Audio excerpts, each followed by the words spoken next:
다니엘서 11장 2절에서 4절 말씀을 함께 받들어 읽겠습니다. 이제 내가 참된 것을 내게 보이리라. 보라, 바사에서 또 새 왕들이 일어날 것이요 그 후에 넷째는 그들보다 심히 부요할 것이며 그가 그 부요함으로 강하여진 후에는 모든 사람을 충동하여 헬라 왕국을 칠 것이며 장차 한 능력 있는 왕이 일어나서 큰 권세로 다스리며 자기 마음대로 행하리라. 그러나 그가 강성할 때에 그의 나라가 갈라져 천하사방에 나누일 것이나 그의 자손에게로 돌아가지도 아니할 것이요 또 자기가 주장하던 권세대로도 되지 아니하리니 이는 그 나라가 뽑혀서 그 외에 다른 사람들에게로 돌아갈 것임이라. 아멘. 오늘 다니엘서 11번째 시간이고 11장 이야기를 함께 나누고 은혜를 함께 받고자 합니다. 우리가 읽었던 2절에서 4절 말씀은 어마어마한 200년의 역사를 단순히 딱 세 절로 줄여버립니다. 정말 대단한 기록이 아닐까 싶어요. 우리나라 한반도의 역사가 5,000년쯤 된다면은 그 중에서 조선왕조 시대가 500년이잖아요. 500년을 여러분 한 세 줄로 줄일 수 있습니까? 이런 걸 보면 제가 성경학자들 또는 성경 기록자들, 물론 하나님께서 기록하셨겠지만은 정말 대단한 그런 압축력이 있구나라는 생각을 하며 감탄합니다. 자, 2절은 페르시아 제국이 한 200여 년 기간을 단 한 절로 딱 줄이고 있습니다. 이제 내가 참된 것을 내게 보여줄 것이다 하면서 페르시아와 이제 이어지는 또 헬라 왕국 속에서 일어나는 남북 왕조 왕들의 그 싸움에 대해서 45절까지 쭉 이렇게 설명을 하는 내용입니다. 먼저 페르시아에서 고레스가 페르시아를 이제 정복하고 페르시아 제국을 건설하거든요. 고레스가 죽고 난 다음에 또 새 왕들이 일어날 것이다 라고 이야기합니다. 그 새 왕들은 감비세스 2세 그리고 프슈드 스메르디스 거짓 스메르디스가 잠깐 동안 통치를 했었는데 그거를 그 다음에 다리우스 1세 히스타피오스라는 사람이 그 사람을 죽이고 왕권을 차지하게 됩니다. 그 후에 새 왕이 이렇게 일어날 것이라는 것을 잠깐 간략하게 이야기하고 넘어갑니다. 누가 왕인지 이야기도 안 하고 그 후에 새 왕들이 일어날 것이다 라고 딱 이야기하는데 너무나 정확하고 자세하게 이거 예언을 하고 있는 것입니다. 여러분, 다니엘 시대가 주전 606년부터 536년 그간 사이인데 지금 이거 다리우스 1세가 망하는 것은 한 200년 그 이후의 일이거든요. 그 이후의 일들이 일어나는 일들에 대해서 너무나 간단하게 너무나 짧게 한 절로 딱 요약시켜서 앞으로 이런 일이 있을 것이다 라고 했는데 정말로 그렇게 이루어졌다라는 것입니다. 그 다음에 2절 보시면은 11장 2절 하반절에 보시면은 그 후에 넷째는 그들보다 심히 부요할 것이며 그가 풍족함으로 강하여진 후에는 모든 사람을 충동하여서 헬라 왕국을 칠 것이다 라고 말씀합니다. 자, 그 후에 한 왕이 일어나서 심히 부요할 것이다. 그 사람은 바로 세계사에 등장하는 크세르크세스 1세라고 합니다. 여러분 우리가 성경을 보면은 권사님 성경 보면은 에스더스가 있죠. 에스더가 모르드게의 조카 딸로 들어와서 나중에 그 페르시아 제국의 왕비가 되잖아요. 아주 예쁘고 지혜롭고 그런 여인이 유대 민족이었는데 하나님께 은총을 입어가지고 아수에로 왕의 왕비가 돼요. 바로 그 아수에로 왕이 바로 에스더 왕의 남편이었고 성경에 우리 할아버지들이 이 크세르크세스 1세 세계사에는 크세르크세스 1세라고 되어 있는데 성경에는 그 왕이 아하수에로라고 되어 있습니다. 아하수에로. 그 우리가 유명한 에스더서 우리가 나중에 볼 텐데 에스더의 남편, 그 남편이 바로 아하수에로 왕이고 세계사에는 크세르크세스 1세라고 기록되어 있습니다. 그 왕이 이제 페르시아 왕국의 마지막 왕을 차지하는 거죠, 그죠? 자, 그런데 이때 이제 이 왕이 너무나 나라가 강력하기 때문에 이제 외국들을 치게 되는 거죠. 헬라 왕국을 칩니다. 그때는 이제 신흥 강국이 이제 헬라의 그런 세력들이, 지금으로 말하면 그리스 세력들이 이제 스파르타 군대를 통해서 막 이렇게 일어나는, 도시국가도 일어나는 그런 시대였습니다. 그래서 서진을 해가지고 이제 우리가 동쪽 땅, 남쪽 땅은 이집트까지 차지했으니까 우리 서쪽 땅으로 가자. 터키를 지나서 이제 에게에 건너서 그리스 땅을 치자. 이렇게 해서 그리스 땅을 치게 되는데, 그 치는 전쟁이 이제 여러분 제가 지난번에 300이라는 영화를 보라 그랬죠. 기억나요? 300이라는 영화에 보면은 테르모필레 전쟁이 등장하는데, 그 테르모필레가 이렇게 우리 한쪽 길이 우리 예배당 많지도 못해요. 좁은 길인데 그 좁은 길로 쭉 올라가야 되고 그 꼭대기를 넘어가야 돼요. 테르모필로 그 좁은 길목을, 해협을 건너가야 되는데, 거기서 그리스 약 300명의 군사가 페르시아 군대를 완전히 수만 명을 죽이는 그런 사건이 바로 이때 일어나는 것입니다. 그리고 이제 이 테르모필레 전투에서 페르시아 군대가 굉장히 이 아수르 왕이 많이 크게 피했습니다. 그 다음에 또다시 전력을 가다듬어서 이제 살라미스 해전에서 다시 한번 전쟁을 펼치는데, 이 살라미스 해전은 이 여러분 이렇게 그린 지도에 보면 아테네의 남서쪽에 있는 조그만 섬이에요. 제주도 많은 조그만 섬인데, 이 조그만 섬이 이렇게 쫙 이렇게 만을 끼고 있어가지고 그 사이에 이렇게 바다가 물이 흘러요. 여러분 옛날에 명량이라는 영화를 보십니까? 명량을 보면 이순신 장군이 그 몇 척 안 되는 배를 가지고 수많은 일본 그 배들을 다 때려 부수잖아요. 그죠? 그 유명한 해전을 통해서, 그죠? 막 이 똑같은 거예요. 이 살라미스 해전이 세계 3대 해전 중에 하나예요. 세계 4대 해전 들어가면 아마 이순신 장군의 명량 정도 들어가고요. 이 살라미스 해전에서 군대 병력이 그리스 병력은 약 380척밖에 안 되는데, 이 페르시아 병력은 기본적으로 1200대가 있었는데 1200대 중에서 약 800척이 폭풍우에서 파괴됐다고 합니다. 그리고 이제 다른 플러스 알파의 또는 배들을 건조해서 800척 플러스 알파의 배들이 이 살라미스 해협으로 이렇게 들어갑니다. 들어가는데 이 살라미스 해협이 아주 좁은 협곡이에요. 해협인데 그 좁은 협곡에서 바람이 북풍이 불어가지고 그리스 군대가 유리하게 되는 그런 방향이 됐습니다. 여러분 그 적벽대전 보셨어요? 삼국지 적벽대전 보셨습니까? 적벽대전도 이 바람을 통해서 이 제갈공명이 그 조조의 군대를 무찌르는, 정말 대파시키는 그런 부분인데, 이것도 마찬가지예요.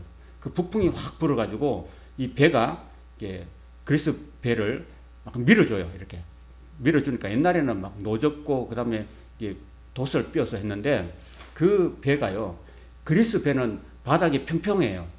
평평해가지고 이 좁은 그 물살이 센 이런 곳에 많이 흔들리지가 않아요. 그런데 페르시아 배는 밑이요, 뾰족합니다. 뾰족하니까 아주 협곡을 지날 때는요, 배가 많이 흔들려요. 도망가야 되는데 도망가면서 이렇게 뱃머리를 돌리려고 하는데 옆이 보이잖아요. 옆이 보이니까 그리스 배가 옆으로 들어가서 측면을 때리는 거예요. 측면을 때리니까 배가 쪼개지는 거죠. 배가 쪼개지면 어떻게 돼요? 물이 들어오면서 까랑게 되었죠. 근데 그리스 해군들은 굉장히 수영을 잘하는 그런 해군들이었는데, 페르시아 군대는 원래 육군이었거든요. 육군이 주축을 이루기 때문에 육군이 배를 타고 움직이다 보니까 바다에 깨어지고 바닥에 빠지니까 이 페르시아 군인들은, 여기 그림 보여요? 밑에 물에 빠져있는 페르시아 군대 보여요? 보입니까? 눈이 좋으신 분들은. 헤엄을 못 쳐서 많이 죽었다고 합니다. 그래서 이 협곡에 휩쓸려, 아주 그 빠른 물살에 휩쓸려가 다 죽었다고 합니다. 그래서 이 살라미스 해전에서 이 아까 4절, 아까 2절의 하반절에 보면 모든 사람을 충동해서 헬라 왕국을 칠 것이 됐는데 쳤는데 결국은 테르모필레 전투에서 지고 마라톤 전투에서 지고 그 다음에 여기 살라미스 해전에서 대패했습니다. 배가 다 깨져 버렸습니다. 다 깨지고 대패했습니다. 대패. 그러면서 이 아수르 페르시아 왕의 모든 군대들이 이제 점점 전멸되고 쇠해져 가지고 결국은 헬라 왕국의 백기를 드는, 그래서 등장하는 사람이 바로 3절입니다. 3절 같이 읽겠습니다. 3절 시작. 장차 한 능력 있는 왕이 일어나서 큰 권세로 다스리며 자기 마음대로 행하리라 합니다. 바로 이 페르시아 군대를 물리쳤던 한 사람이 바로 알렉산더 대왕이었습니다. 정말 대왕이에요. 정말 한 능력 있는 왕이 21살 때 이게 대왕이 돼가지고요. 아버지가 필리포스 대왕이 있는데 아버지 필리포스 대왕이 암살되고 난 다음에 그 필리포스 대왕이 이어서 이 아들 알렉산더 20살 약관의 나이에 임금이 돼가지고요. 그래서 완전 그때부터 21살부터 약 한 31살까지 한 10년 또는 11년 동안에 온 세계를 다스리면서 온 넓은 땅을 이렇게 다 제국을 만들어가는. 그래서 이 사람은 21살부터 해가지고 31살까지 거의 한 12년 동안에 이렇게 엄청난 땅을 차지했던 겁니다. 자, 여기 그리스 출신이니까요. 보입니까? 여기 노랗게 생긴 이 땅이 바로 알렉산더 대왕이 차지했던 그런 큰 땅이었습니다.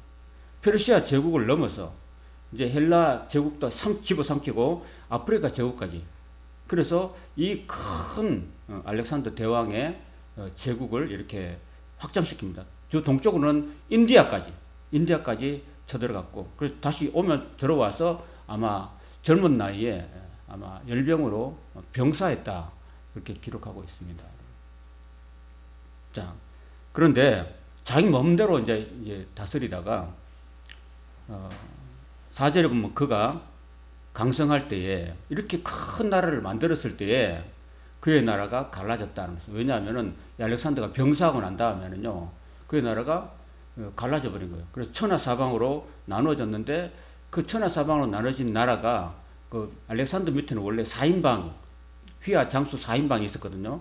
그래서 카산드라는 사람하고 그 다음에 안티고누스, 리스마크스, 그 다음 프톨레미라는 4인방이 있었습니다. 그 중에서 안티고누스라는 사람이 가장 중앙부에 가장 넓은 땅을 차지하겠다고 욕심을 부렸습니다. 욕심을 부리니까 이 리시마크스하고 그 다음에 다른 신하가 프톨레미라는 사람이 이렇게 그 사람을 제거했습니다. 그 사람을 죽이는데 특별히 이제 프톨레미의 부하였던 셀류커스라는 부하가 있었는데 이 부하가 굉장히 큰 공을 세웠습니다. 그 공을 세우고 안티고누스가 지배했던 그 나라를 이 사람이 빼앗게 됩니다. 그래서 이 보면은 아까 그 나라에서 그죠? 이 셀류커스라는 노란 땅 보입니까? 이 셀류커스가 가장 큰 영토를 차지하게 됩니다. 원래는 이 사람이 셀류커스가 프톨레미의 부하였습니다. 프톨레미 부하였는데 부하가 자기 위에 상전을 배신하고 가장 큰 안티고누스의 땅을 차지해서 그 땅을 셀류커스 왕국으로 만들어 버린 거예요. 그래서 이 셀류커스와 프톨레미 사이에 끊임없는 이 세계 전쟁이 일어나는 거예요. 그래서 그 전쟁이 6차에 걸쳐가지고 6번에 걸쳐서 한 번 할 때마다 한 10년씩 20년씩 해가지고 그 전쟁이 약 150년 동안 지속됐는데요. 그래서 세계사에 보면요 150년 전쟁이 일어났던 거예요. 여러분, 한국 전쟁은 몇 년 일어났어요? 1950년 6월 25일에 일어나가지고 1953년이 끝났죠. 약 3년 반 정도 하다가 끝났잖아요. 그죠? 끝나고 임진왜란도 한 1592년에 발발해가지고 한 몇 년 정도 7년 정도 이어져서 끝났고, 전쟁이 보통 한 오래 지속 안 하거든요. 프랑스에 보면 30년 전쟁이라는 게 있고요. 가장 긴 게 100년 전쟁이 있어요. 100년 전쟁. 이런 전쟁이 있는데 세계사적으로 150년 전쟁이라는 것은 정말 상상할 수도 없는 그런 전쟁이 일어난 거예요. 그래서 지금 오늘 읽었던 그 다니엘서 11장에 있는 전체 내용은 다 이 150년 전쟁, 바로 여기 노란색 부분에 셀류커스 왕조하고 초록색 부분에 프톨레미 왕조가 두 왕조가 150년 동안 싸웠던 그 이야기가 바로 신구약 중간사 400년 동안 있었던 그러니까 말라기 때부터 해가지고 예수님 오시기 전까지 400년 사이에 있었던 150년 전쟁이 바로 이때 일어났다는 겁니다. 그 150년 전쟁에 대해서 이렇게 이 다니엘이 지금 다니엘 11장에 지금 밝히 드러내고 있는 겁니다.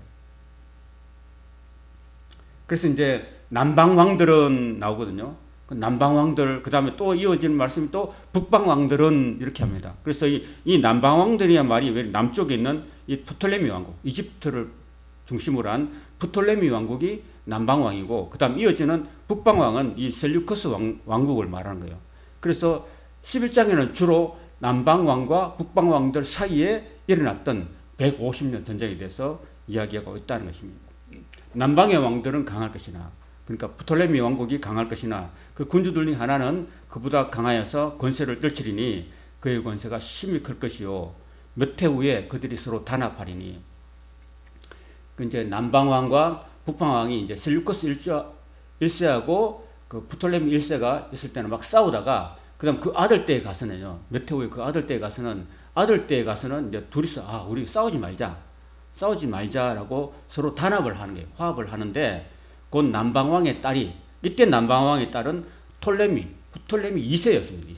아버지 프톨레미 1세 말고, 프톨레미 1세 때는 막 서로 싸우고 있었는데, 프톨레미 2세 때는 그 위에 있던 안티오코스 2세하고 우리 싸우지 말자 하면서, 이 프톨레미 2세라는 사람이 자기 딸 베르니케라는 딸이 있었습니다. 베르니케 딸을, 지금 제가 이야기하는 건요, 세계사에 나오는 이야기가 성경하고 딱 매치되기 때문에 하는 이야기예요. 자, 남방왕 이 톨레미 2세의 딸 베르니케가 북방왕 안티오코스 2세에게 가가지고 내 딸 당신에게 줄게 하니까 우리 서로 싸우지 말자, 우리 결혼 화친해가지고 우리 사돈지간하면서 우리 화친하자라고 했던 겁니다. 자, 그러면서 이제 안티오코스 2세에게 톨레미 2세가 그의 딸 베르니케를 보내서 시집을 보낸 거예요. 그 정작 결혼하니까, 원래 그때 당시에는 일부 일체제인가 봐요. 일부 일체제.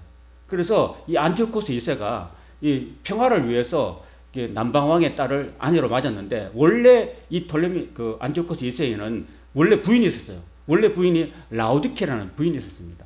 그 부인을 그냥 두고 결혼할 수 없었던가 봐요. 그래서 이제 나라의 평화를 위해서 이제 이 새로운 여자하고 결혼을 해야 되는데, 원래 이 안티오코스는 결혼한 남자이기 때문에 원래 있던 부인 라우디케와 이혼했어요. 이혼.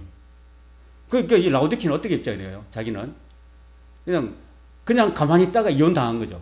그죠? 가만히 있다가 이혼당하니까, 여러분 같으면은, 여러분이 라우디케 입장에 있으면 기분 좋겠어요, 안 좋겠어요?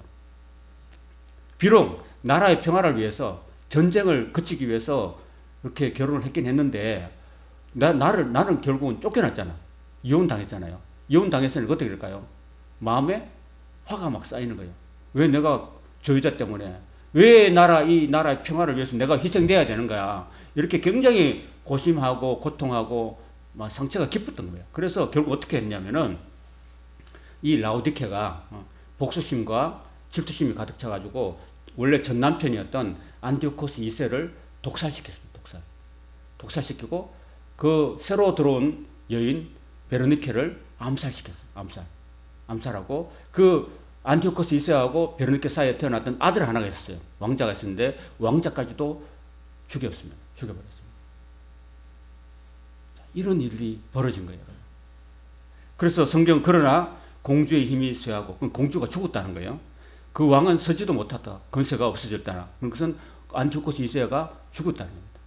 그 전 부인에 의해서 독살당해 죽었다는 거예요. 그리고 그 공주와 그 베르니케 공주와 그를 데리고 온 자와, 그를 데리고 온 사람은 그 많은 그 부하 그 시녀들이겠죠, 시녀들. 그리고 그를 낳은 자는 결국 누구가요? 그 왕자와 그때 도와주던 자가 다 버림을 당할 것이다 했는데, 결국은 그렇게 됐어요. 이 라우디케가 결국은 이 자기 전남편, 그리고 그 베르니케 그 사이에 태어났던 아들, 그리고 모든 시녀들 다 죽이고, 베르니케가 원래 낳았던 아들, 그 아들을 왕으로 올린 거예요. 그렇게 올린 겁니다. 이해가 되십니까? 이런 걸 보면은 이게 바로요, 150년 전쟁의 시발점이 된 겁니다. 출발점이 된 거예요. 그 한 여인의, 그 상처받은 한 여인, 이혼당한 한 여인의 그 악감정 있잖아요. 그 복수심. 이 복수심이 바로 150년이라는 긴 그 셀류커스 왕조와 프톨레미 왕조 사이에 있었던 긴 전쟁이 바로 출발점이 됐다는 겁니다. 한 여인의 마음, 복수심에 불타는 마음 때문에 그렇게 됐다는 거죠. 여러분, 원한이 원한을 낳고 복수가 복수를 낳는 거죠. 그죠? 그래서 예수님은 이걸 어떻게 하라고 그랬어요? 너희가 만일 예물을 제단에 드리다가 만약 형제에게 원망 들을 만한 일이 생각나거든 그 예물을 제단 앞에 내려놓고 가서 어떻게 하라고 그랬어요? 그 형제와 화친하고 화목하고 다시 와서 내게 예물을 드리라. 그렇게 하셨잖아요. 그죠? 그렇죠? 자, 지난번에 동영상 보여준 거 기억나세요? 영화 밀양, 전도연 씨가 출연했던 밀양 영화에서, 그죠?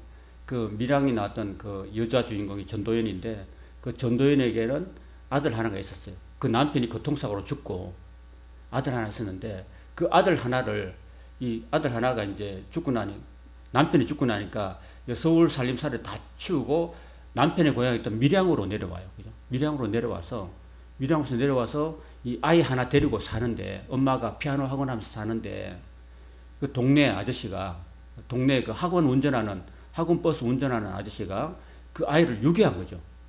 이 전도연 씨 아들을 유괴해가지고 결국은 돈을 요구한 거죠. 돈을 요구했는데 이 전도연 씨가 굉장히 자기가 부자인 것처럼 막 이렇게 막 떠벌리고 다닌 거예요. 자기가 그 동네 사람들한테 무시당하지 않기 위해서. 저 여자는 혼자 된 여자다라고 무시당하지 않기 위해서 자기는 돈 많은 여자처럼 했는데, 그걸 알고서 그 학원 기사 아저씨가 그 아이, 하나 남은 아이, 어린아이 하나를요, 준이란 아이를 유괴해가지고 돈을 요구했어요. 몇천만 원 요구했는데, 이 여자가 돈이 없었죠, 사실. 돈이 없어가지고 자기 그동안 꼬불쳐놨던 모든 돈들을 다 합쳐서 한 800만 원 정도를 줬는데, 그게 마음에 안 들었던 거예요. 그래서 결국은 이 유괴범이 그 아들 준이를 죽여버립니다. 죽여버린 거예요. 그래서 이 마음에는 굉장히 원한이 가득 찬 거예요. 결국은 이제 이 마음을 떨칠 수 없어가지고 교회를 갔는데, 교회 가서 이제 막 이렇게 회개하고 막 이렇게 그 원수를 용서하려고 했는데, 용서하려고 하다가 노력하다 결국 용서하게 돼요. 전도연 씨가 용서를 했는데, 그 다음에 용서를 하고 이제 마음이 많이 가라앉고 난 다음에 이제 그 교도소에 이 사람이 붙잡혀 갔는데, 교도소에 가니까 그 교도소에서 그 자기 아들 준이를 죽였던 그 원수가 원수를 용서하려고 갔는데, 원수는요 용서하러 갔는데 이 사람은요 자기가 벌써 용서 받았대요. 자기 용서 받았대. 정작 본인 용서 안 했는데 자기는 하나님이 자기를 용서해 줬대. 그러면서 자기 마음이 편하대. 근데 이 여자는 결코 용서한 적이 없는데 자기는 용서를 받았다는 게 너무나 분통이 터지는 거예요. 그래서 다시 정신병이 도진 거예요. 이건 어떻게 보면 기독교를 폄하하는 그런 영화이기도 하고, 실제로는 교회 다니는 사람들의 진심으로 자기가 잘못했으면은 그 교도소로 면회온 그 자기가 죽인 그 아이의 엄마가 자기를 용서하려고 이렇게 병원에, 그 교도소에 방문 왔으면 어떻게 해야 될까요?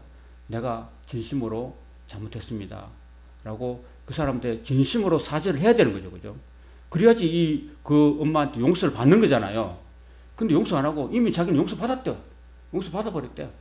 그러니까 하나님, 그 전도연 씨가 교회 다니면서 내가 믿는 하나님이 벌써 용서해 버렸다니까 내가 용서 안 했는데 누가 용서하냐고 이렇게 하면서 이렇게 내용이 그렇게 됩니다.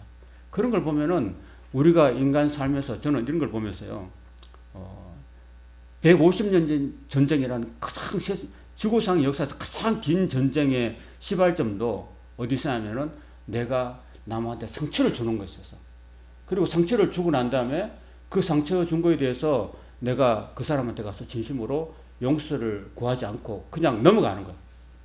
교회 와서 그냥 하나님께 하나님 저 잘못했습니다 그걸로 끝나지 않아요. 여러분들이 상처 준 사람한테 가서 진심으로 용서를 구해야 됩니다. 그걸 가르쳐 주거든요.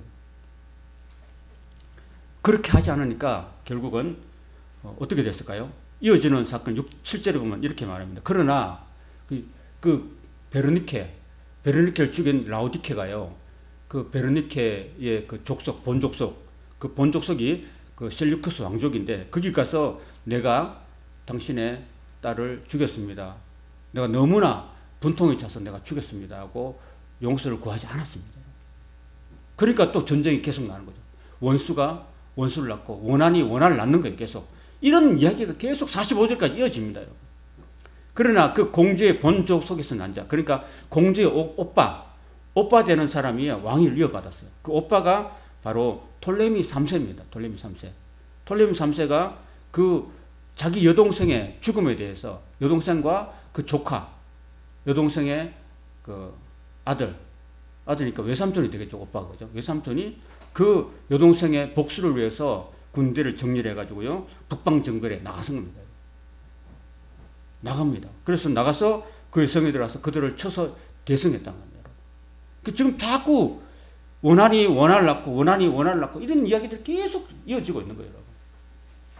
그런 내용들이 11장의 전체적인 내용입니다. 여러분.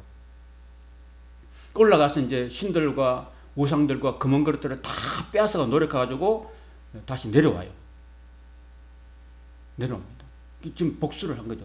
자, 그러면 또 북방에 어떻게 될까요? 북방에서는 또 한 대 얻어맞았잖아요. 얻어맞으면 어떻게 할까요? 또 북방은 또 얻어맞은 북방은 또 남쪽 왕에 또 공경을 하고 이를 갈고 또 공격을 하는 거예요. 그게 9절입니다. 북방왕이 이때 북방왕은 셀류커스 2세입니다. 셀류커스 2세가 남방 왕국에 이제 또 복수하러 들어간 거예요. 복수하러 들어가가지고 쳐들어가는데 이 남방왕이 너무 강하기 때문에 남방왕 톨레미 2세가 너무 강하기 때문에 전쟁이 지고 그냥 아무것도 소득도 없이 다시 본국으로 이제 물러가는 겁니다. 돌아가는 거죠. 자, 그러면 또 물러가서 가만히 있을까요, 여러분? 또 복수를 하는 거예요. 이제 전에 내가 복수를 못했으니까 이제 또 이제 힘을 더 길러가지고 그 아들들이 이제 전쟁을 준비하는 거예요. 이때부터 10절부터 19절까지는요, 이제 유명한 안티오코스 3세에 관한 이야기입니다. 10절, 19절. 그 아들들 중에 안티오코스 3세가 아버지가 당한 그 복수를 갚기 위해서 이제 전쟁을 준비하는 거예요. 이제 우리는 남쪽 왕을 치겠다고 전쟁을 준비해가지고 심히 많은 군대를 이제 모으고 또 전력을 갖다 놓고 병기를 준비하고 식량을 준비하고 해가지고 물이 넘침같이 바다에 물이 넘침같이 강물이 넘침같이 나와서 와서 또 남방왕의 견고한 성에 이제 때려 부순다는 겁니다. 계속 이제는 전쟁이 계속 일어나는. 그래서 이 말씀 묵상하면서 제가요, 요한계시록 보면요, 요한계시록의 마지막 종말에 올 때야 7인과 공산이 뭐예요? 7인이 먼저 떨어지고 그 다음에 7 나팔이 떨어지고 그 다음에 7 대접이 떨어지거든요. 이 요한계시록의 종말이 역사가 진행이 될 때 제일 처음에 7인이 떨어지는데 7인이 떨어질 때 첫째 나타난 말이요, 백마가 나타나. 백마가 나타나가지고요, 백마 탄 사람이 나타나가지고 계속 팍 달리고 힘없어 막 달려오는데 그걸 요한이 본 거예요. 본 건데 그 이기고 또 면류관을 쓰고 또 이기고 이길로 하더라. 이렇게 되어 있어요, 여러분. 그게 뭐예요? 이 종말로 갈수록 전쟁이 계속해서 일어난다는 거예요. 이기고 또 이기고 또 이기려고. 지면은 막 복수심에 불타가지고 계속 또 이기려고 또 전쟁을 준비하고 또 지면은 또 와가지고 이를 갈면서 또 전쟁을 준비하고 계속해서 싸우는 이런 것들이 종말에 이어지는 역사의 첫 번째, 7번째에서 첫 번째 인을 뗐을 때 그런 흰말이 나가지고 그렇게 한다는 겁니다. 앞으로 지구 역사의 마지막에는 계속 이기려고 하는 그런 싸움이 계속 일어나는 거예요. 지금도 이제 미국과 중국이 계속 싸우잖아요. 그죠? 세계 경제 주도권을 얻기 위해서 무역 전쟁을 하고 있잖아요. 그죠? 그래서 서로가 이기려고 미국이 세냐, 중국이 세냐, 유럽이 세냐, 프랑스가 세냐, 이렇게 막 서로 싸우려고 지금 온 세계가 지금 각축을 벌이고 있는 거예요. 지금 러시아에서는 원자탄이 가장 많이 보유하고 이 원자탄을 원자탄이 한 5,000개 준비하고 있으면 미국에는 또 2,000개밖에 없으면 미국은 더 많은 원자탄을 개발하고 이렇게 서로 막 군비 정쟁을 하는 거예요. 이게 바로 역사의 마지막으로 가는 하나의 시발점이라는 겁니다. 그 다음 두 번째 말을 보면요, 붉은 말이 등장해요. 붉은 말이 등장하는데 그 붉은 말은 뭘 상징합니까, 여러분? 전쟁과 피를 상징하는 붉은 말. 계속 그런 역사가 일어나는 거예요. 이게 지금 다니엘에게 보여주는 이야기인데 이게 뭐냐면 종말에 갈수록 이런 일이 계속 일어난다는 것을 이야기하고 있는 겁니다. 지금 제가 세계사를 강의하는 것은 아니고요. 성경에 나오는 이야기, 성경에 나오는 이야기. 그래서 이 안티오코 3세가 남방왕이 경고한성까지 이제 내려가서 친다는 겁니다. 그래서 남방왕, 이때 당시에 남방왕은 톨레미 4세라고 있습니다. 톨레미 4세하고 안티오코 3세가 크게 싸워가지고 북방왕이 큰 무리를 일으켰지만은 처음에는 지게 돼요. 넘겨준 바 되리라. 그가 큰 무리를 사로잡은 후에 마음이 남방의 톨레미 4세가 이제 교만해져서 세력 교만해지지만 세력은 되지지 않습니다. 그래서 지고 첫 번째 전쟁에서 진 그 엄청난 군비를 준비해가지고 내려갔지만은 졌어요. 지니까 돌아가서 다시 군대를 재정비해가지고 전보다 더 많이 준비해가지고 몇 해, 곧 몇 해, 세계사는 14년이에요. 14년 후에 14년 일을 갈고 또 준비한 겁니다. 준비해가지고 큰 많은 대군과 많은 식량과 물자와 물건을 거느리고 다시 이제 남방왕에 공격하러 갑니다. 이런 이야기가 계속 이어지고 있어요. 그때 여러 사람이 일어나서 남방왕을 칠 것이다 그랬습니다. 그리고 백성 중에서 포악한 자가 그때 이제 남방을 치러 갈 때 네 백성 중이다. 네 백성 누굴까요? 다니엘의 네 백성. 그 다니엘의 백성 누굴까요? 유대민족. 유대민족 중에서 이제 포악한 자가 스스로 높아져 가지고 환상을 이루려 할 것이나 그들은 도리어 걸려 넘어질 것이라고 이야기하고 있습니다. 이에 북방왕 안티오코 3세가 토성을 쌓고 그 애굽 이집트의 그 강한 군대에 그죠 성벽이 이렇게 높으니까 못 올라가요. 못 올라가니까 어떻게 하냐면은 여러분 옛날에 안시성 전투 여러분 안시성이라는 영화 보셨어요? 보셨습니까? 안 봤어요. 여러분 영화를 좀 많이 보십시오. 영화를 많이 보면 거기 이제 세계사의 전쟁대 영화를 보면 그 토성을 쌓는다는 이야기를 하거든요. 안시성이 너무 이렇게 높고 견고하니까 그때 양만춘 장군이 그 북방에 있는 거란족 철할 때 이게 성인 견고하니까요.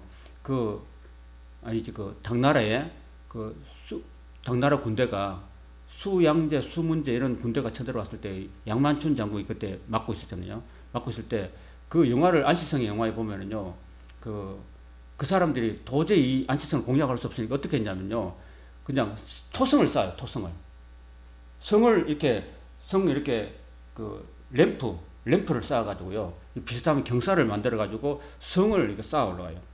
여러분 그 유명한 이스라엘에 가면 마사다라는 성이 있어요. 마사다. 헤롯이 건축한 마사다 성인데 그거를 3년 동안 로마 군인들이 점령을 못해서 다 점령했는데 근데 이 마사다 성을 어떻게 점령했냐면 여러분이 마사다에 가보면요 알 수 있는데 거기는 케이블카 아니면 못 올라가요. 케이블카는 못 올라가는데 그 성에 3년 동안이나 로마 군대가 토성을 쌓았어요. 토성을. 램프 비슷한 경사로를 램프라고 그러는데 램프를 쌓아가지고 그렇게 3년 동안 토성을 쌓아서 올라갔단 말이에요. 그래서 성을 점령했단 말이에요. 이때도 마찬가지로 이 안티오코스 3세가 북방왕이 남방의 큰 이집트의 큰 성을 점령할 때 토성을 쌓았고 견고한 성을 점령했단 말이에요. 활을 아무리 쏘고 해도 그 사다리 아무리 넣어도 아무 소용도 없어요. 너무 높아가지고 사다리가 우리 보통 같으면 성이 한 50m, 100m 되면 그 높은 성에 사다리까지 올라갈 수 있어요? 못 올라가잖아요. 사다리가 길어봐야 한 3m, 4m인데 어떻게 올라가요? 못 올라가니까 토성을 쌓는 수밖에 없는 거예요. 그래서 이제 결국은 남방 군대가 이게 다 절멸하는 그런 역사를 가지고 있습니다. 이런 이야기들이 이제 19절까지 쭉 이어집니다. 자, 그리고 이제 이 17절에 나오는 그가라는 것은 안티오코스 3세이고요. 그가 결심하고 전국 힘을 다해서 이르렀다가 보니까 그 전에 자기 나라를 공격했던 톨레미 4세가 죽었어요. 이미 죽어버렸습니다. 죽고 이제 톨레미 4세를 공격하러 왔는데 정작 와보니까 그 원수는 죽고 없어. 그리고 이제 그 아버지가 죽고 난 다음에 그 어린 아기, 초등학교 1학년밖에 안 되는 어린 아이가 왕이 되는 거예요. 그게 바로 톨레미 5세입니다. 톨레미 5세하고 초등학생하고 이거 싸우려니까 싸울 맛이 안 나는 거야. 그걸 어떻게 해야 되겠어요? 이제 전략을 바꾼 거예요. 전략을 바꿔가지고 이제 화친을 하는 전략을 하는데 그 여자의 딸을 거기 줬다는 것은 뭐냐면은 안티오코스 3세가 그 딸 클레오파트라고 있습니다. 클레오파트 들어보셨어요? 이때 클레오파트라는 그 로마 시대 때 있었던 클레오파트라는 동명이인이에요. 다른 분이었습니다. 동명이인이었던 클레오파트라를 그 톨레미 5세하고 결혼시키는 겁니다. 결혼시켜가지고 어떻게 했냐면은 나중에 네가 결혼해가지고 네 남편을 죽여라. 네 남편 죽여. 그리고 네가 정권을 잡아. 그리고 그 정권을 나한테 아버지한테 줘. 이렇게 된 거거든요. 그래서 주는데도 딸을 주는데도 정치적인 목적으로 준 거예요. 줬는데 그래서 그의 나라를 망하게 하려고 그 이집트 나라를 얻으려고 딸을 이제 그 클레오파트라를 줘가지고 딸을 통해서 그 이집트 나라를 집어삼키려고 했는데 결혼해 보니까 이 톨레미 5세가 너무너무 심성이 착하고 곱고 이 클레오파트라 마음을 완전히 감동시켜 버린 거야. 그리고 감동시키니까 클레오파트라가 원래 목적이 뭐예요? 결혼 목적이 자기 남편 결혼해가지고 이 나라를 다 얻어가지고 아버지한테 갖다 주려고 했는데 남편이 너무 매력적이고 자기 너무 사랑하고 자기를 너무 위해 주는 거야. 그래서 마음이 바뀌었어요. 그래가지고 이제 아버지 편이 아니고 남편 편이 된 거야. 남편 편이 돼가지고 그때 당시에 이제 일어났던 로마 군대에게 붙은 거예요. 자기 남편하고 자기 남편 돌레미 5세하고 로마 군대 그때 당시에 로마 군대가 이제 카르타고 칸니발 장군 들어봤어요. 칸니발 여러분 그 기아 차보면 칸니발이라고 있죠. 칸니발 그 칸니발이 한니발이에요. 한니발 축제라는 건데 그 길잖아요. 한니발이 크거든요. 그래서 이제 그 카르타고의 한니발 장군하고 합세해가지고 오히려 아버지 나라를 공격하는 거야. 아버지 나라를 공격하는 거야. 그 딸 키워봐야 아무 소용 있다. 없다. 딸 키워보니까 딸을 그렇게 해가지고 해놨는데 사실은 딸을 키워서 뭐 아무 소용이 없다는 말이 아니라 딸을 키워가지고 아버지의 목적을 이루려면 돼요, 안 돼요? 딸을 키워서 딸이 잘 되도록 해줘야 되는 게 목적이 아니에요. 아버지가 목적인데 아버지가 딸을 키워가지고 딸을 이용해가지고 아버지가 이득을 보겠다는데 어느 딸이 좋아하겠어요? 안 그래요? 아버지는 부모님은 어디까지나 딸이든 아들을 키워가지고 잘 되도록 자식이 잘 되도록 해야지 네 딸 키워가지고 내 잘 되도록 하면 안 되는 거죠. 그러면 아는 거예요 자식들이. 그래서 결국은 망하게 하려 것이나 이루지 못하리니 그에게 무익하리라. 그러니까 아버지 그렇게 막 머리를 짜내고 장깨를 해내고 했지만 그게 다 소용이 없다라는 것입니다. 그렇게 됐다는 겁니다. 그 후에 이제 그가 안티오코스 3세가 바닷가로 얼굴을 돌려가지고 많이 점령할 것이나 한 장군이 나타나서 한 장군이 뭘까요? 이 로마의 장군이에요. 로마의 장군. 한 장군이 나타나서 안티오코스 3세의 정복을 못하게 그치게 했다는 겁니다. 그리고 얼마나 수치스러워요. 근데 이때는 이제 헬라 왕국이 점점 쇠약해지고 로마 왕국이 이제 점점 강성해지는 그런 타임이었기 때문에 그렇게 됐다는 겁니다. 그리고 그가 그 얼굴을 돌려서 자기 땅 산성도를 향한 것이나 거쳐 넘어지고 다시는 보이지 않게 된다라는 것입니다. 그래서 결국은 안티오코스 3세가 결국은 죽게 된다는 겁니다. 그런 거 보면 참 너무나 이렇게 보면은 아무리 권력 가지고 그냥 만족할 수 있잖아요, 여러분. 안 그래요? 여러분 지금 만족하고 있어요? 못 만족하고 있어요, 여러분? 여러분 삶에. 더 많이 돈을 벌고, 더 많은 권세를 가지고, 더 많은 명예를 얻고 싶고, 막 그러고 싶어요? 그러다 결국은 죽고 마는 거예요, 이렇게. 결국은 다시 보이지 않는, 죽고 없어지는 그런 시세밖에 안 되는 거예요.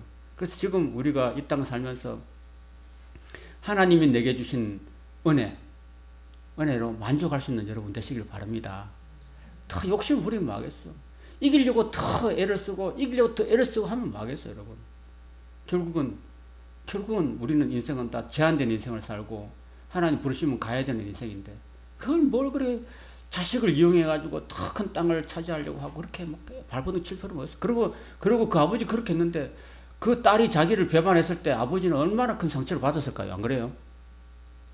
아버지가 받은 상처는 얼마나 크겠어요? 또 딸은 오죽했으면 아버지를 배반하겠어요. 그 서로 자기 욕심 챙기려고 하다 보니까 그렇게 되는 거 아니겠어요, 여러분? 자, 그 다음에 이제 안티오코스 3세가 죽고 난 다음에 왕위를 이을 자가 있었는데 그 이을 자가 바로 안티오코스의 4세의 계승자인 셀류쿠스 4세인데 이 사람이 이제 아버지가 안티오코스 3세가 로마와의 전쟁에서 졌잖아요. 죽어버렸잖아요. 그 죽으니까 여러분 전쟁에서 지면 뭘 해야 돼요? 전쟁 배상금을 내야 돼요. 전쟁 배상금을 내야 되는데 그 배상금이 너무너무 많았기 때문에 이 셀류쿠스 4세가 원래 토색한이었다고 합니다.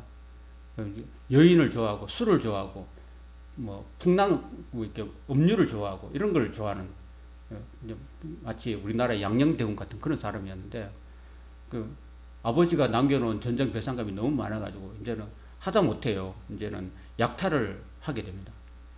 남의 나라에 들어가서 약탈을 해가지고 전쟁 배상금을 갚으려고 하는 그런 처지가 된 거예요. 그러다가 예루살렘 하나님의 성전에 있는 보물까지 약탈하다가 유대인들에 의해서 원성을 사게 되고 그 원성을 사는과 동시에 그의 부하 장소에는 헬리오도로스라는 부하 장소에게 이 셀루커스 4세가 암살을 당합니다. 그래서 그 이야기를 지금 20절에 하고 있는데 그 왕위를 이을 자가 압제자를 그 나라의 아름다운 곳으로 들어오게 다니게 하시나 그런 분노하거나 싸움이 없으면 몇 날이 못 돼서 망할 것이다. 결국 그렇게 됐어요. 그리고 그 부하를 자기 왕을 죽였던 헬리오도로스로도 결국은 그 부왕의 아들이었던 안티오코스 4세에게 결국은 또 암살을 당하고 맙니다. 서로 죽고 죽이는 일들이 계속 일어난다는 겁니다. 자, 그러면서 21절부터 이제 45절까지는 이제 그 안티오코스 3세의 아들이었던 유명한 안티오코스 4세 에피파네스 신의 현현자라는 이야기를 하는 이 적그리스도 같은 그런 사람이 일어나서 이제 이스라엘 백성들을 유인하고 낙탈하고 또 성전을 더럽히고 성소를 회파하는 그런 이야기가 45절까지 이어지고 있는데 여러분 이것들은 설명을 이제 다음 시간에 드리도록 하겠습니다. 자, 결국은 여러분 저는 이 말씀을 보면서 여러분 왜 이런 다시 한번 이제 그림을 보여주면요. 자, 여기 그림 한번 보세요. 이 셀루커스 북방왕이잖아요. 노란 책이. 그리고 남방왕이 초록색이 프톨레미 왕국이잖아요. 이 왕국들 두 왕국 사이에서 북방왕과 남방왕이 계속 싸우는데 그 싸우는 중간에 뭐가 있어요? 예루살렘이 있는 거예요. 예루살렘이 그 신구약 중간에서 400년 기간 동안에 150년을 짓밟혔던 그런 일이 생겨난 거죠, 여러분. 그 다니엘에게 왜 이런 환상을 보여줬을까요? 다니엘이 지금 우리나라가 우리 조국, 이제 우리나라가 해방돼 70년 동안 바벨론 포로 생활하다가 해방돼서 이제 고국으로 돌아갈 텐데 고국으로 돌아가는데 그게 다가 아니라는 겁니다, 여러분. 돌아가면은 이제 고국으로 돌아서 스룹바벨 성전을 세우고 다시 한번 조국을 다시 한번 재건하겠다 이런 꿈을 꾸고 있는 사이에 앞으로 미래에 바로 이렇게 북방왕과 남방왕에서 이 조국 예루살렘이 이스라엘이 짓밟히게 된다는 150년을 짓밟히게 된다는 그런 환상을 봤기 때문에 이 다니엘이요 끙끙 앓아요. 이 환상을 보고 난 다음에 내가 몇 날 동안에 식음을 전폐하고 끙끙 앓았다 이런 이야기를 하고 제가 지난주 수요일날 말씀을 드렸는데 지난 수요일날은요 다니엘이 이 환상을 보고 난 다음에요 3주 동안이나 21일 동안이나 금식했습니다, 여러분. 금식하고 이 환상을 봤기 때문에 금식한 거예요. 와, 우리나라 조국이 이렇게 고난당하고 아픔을 당하고 짓밟히게 되는구나 라는 그 가슴 아픈 현실에 비록 자기는 먼 200년, 300년 후에 일어난 일이지만은 자기는 그 일어날 내 후손들, 내 동족들, 후손들에게 일어날 그 일들에 대해서 너무나 가슴 아파하고 정말 3주 동안이나 좋은 것을 먹지 않고 물을 먹지 않고 금식하면서 그렇게 애통하면서 하나님께 통곡하면서 기도했던 겁니다, 여러분. 왜 그렇게 됐냐, 여러분. 제가 다시 한번 말씀드릴게요. 지금 좀 앞서 진도 나가서 말라기예요. 하나님께서 내가 너희를 사랑하였노라 그랬거든요. 그런데 이스라엘 백성들이 주께서 우리를 어떻게 사랑하셨습니까? 라고 하나님의 사랑을 이렇게 받아들이지 못해요. 그러다가 막 하나님과 이스라엘 사이에 막 티격태격 옥신각신 뭐 왕배 득배하면서 막 싸우고 있는 내용이 말라기 있습니다, 여러분.